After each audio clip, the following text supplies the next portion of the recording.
BJP সরকার বললে আইনের শাসন তিনি প্রতিষ্ঠা করবেন। দেশের মধ্যে সব থেকে বেশি খুনের ঘটনা 1 নম্বর উত্তরপ্রদেশ, সব থেকে বেশি খুনের ঘটনা 2 নম্বর বিহার, 3 নম্বর মহারাষ্ট্র। তিনটেই ডবল ইঞ্জিন সরকার। পরেরটা আসি, অপহরণের ঘটনায় দেশের মধ্যে 1 নম্বর উত্তরপ্রদেশ, 2 নম্বর মহারাষ্ট্র, 3 নম্বর মধ্যপ্রদেশ। তিনটেই ডবল ইঞ্জিন সরকার। দাঙ্গার ঘটনা 1 নম্বর মহারাষ্ট্র, 2 নম্বর মণিপুর, 3 নম্বর বিহার। তিনটেই ডবল ইঞ্জিন সরকার। আমি যে তথ্যগুলো দিলাম এই তথ্য আমার বানানো নয়, এনসিআরবির তথ্য। আমি অমিত শাহকে বলবো, আপনি তৃণমূলের পিছনে আক্রমণ না করে দিল্লি পুলিশকে কাজে লাগান, সিআরপিএফ কে কাজে লাগান।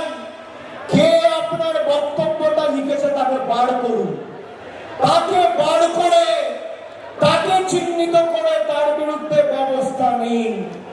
আর যদি ভালো স্পিচ রাইটার না পান, এখান থেকে আমরা ধার করে পাঠিয়ে দেব। আপনি যে কথাগুলো বলেছেন প্রত্যেকটা কথা মিথ্যে। আমি যে তথ্যগুলো দিলাম এই তথ্য আপনারা শুনেছেন। এখানে মিডিয়া রয়েছে, আপনাদের হাতে হাতে মোবাইল ফোন রয়েছে, আমার কথা রেকর্ড করছেন। অমিত শাহকে বলবো, আপনি চ্যালেঞ্জ নিন যে আপনার বিজেপি ডবল ইঞ্জিন সরকারে মানুষের জন্য একটা রাজ্যে আপনি উদাহরণস্বরূপ যদি আমাকে দেখাতে পারেন মমতা বন্দ্যোপাধ্যায়ের সিকিভাগ কাজ করেছে, আমি রাজনীতির আঙিনায় পা রাখবো না। আপনি চ্যালেঞ্জ গ্রহণ করুন, আপনি জায়গা ঠিক করুন, আপনি সময় ঠিক করুন। একদিকে আপনি থাকবেন, একদিকে আমি থাকবো। আপনার পরিসংখ্যান নিয়ে আপনি আসবেন, আমার পরিসংখ্যান নিয়ে আমি যাব। ঠোকাট্টা করে মাঠের বাইরে বের করে দেবো 10 গোল দিয়ে। আপনি মানুষকে মিথ্যে কথা বলছেন যে মমতা বন্দ্যোপাধ্যায়ের আমলে একটা শিশু বাংলায় জন্মালে তার মাথার উপর 77,000 টাকার ঋণ। আরে নরেন্দ্র মোদীর আমলে তার অধীনে যদি একটা বাচ্চা ভারতবর্ষে জন্মগ্রহণ করে তার মাথার উপর 1,44,000 টাকার ঋণ। দরকার আমাকে মিথ্যা প্রমাণ করুন, মানে এই মাঠে এসে মথুরাপুরের মানুষের কাছে নিঃশর্ত ক্ষমা চান। হয় আমার মিথ্যা প্রমাণ করুন, নইলে ক্ষমা চান। আর মানুষ আগামী দিন আপনাদের জবাব দেবে। এতদিন কোথায় ছিলেন?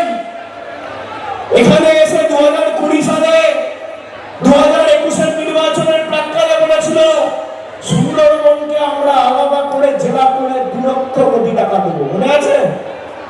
মনে আছে? 2 পয়সা দিয়েছে, 2 পয়সা দিয়েছে। তিনি সভা শুরু করছেন, সভা শুরু করছে অভিষেক বন্দ্যোপাধ্যায় দিয়ে, সভা শেষ করছে অভিষেক বন্দ্যোপাধ্যায় দিয়ে।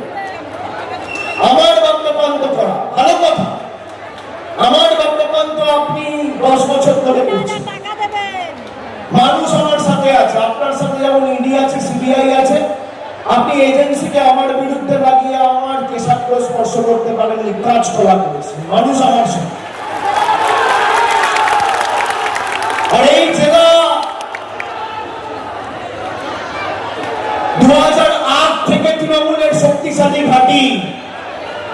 সিপিএম এর অনাচার অত্যাচারের বিরুদ্ধে প্রথম গর্জে উঠেছিল এই দক্ষিণ 24 পরগনা জেলা। 2021 সালে 31টার মধ্যে 30টা আপনারা তৃণমূল কংগ্রেসকে জিতিয়েছিলেন। আমার যতটুকু সামর্থ্য এখতিয়ার রয়েছে আমি আমার মতো করে লড়াই করে দক্ষিণ 24 পরগনার এলাকায় অঞ্চলে জল, কল, রাস্তা পৌঁছে দিয়েছি। আগামী দিন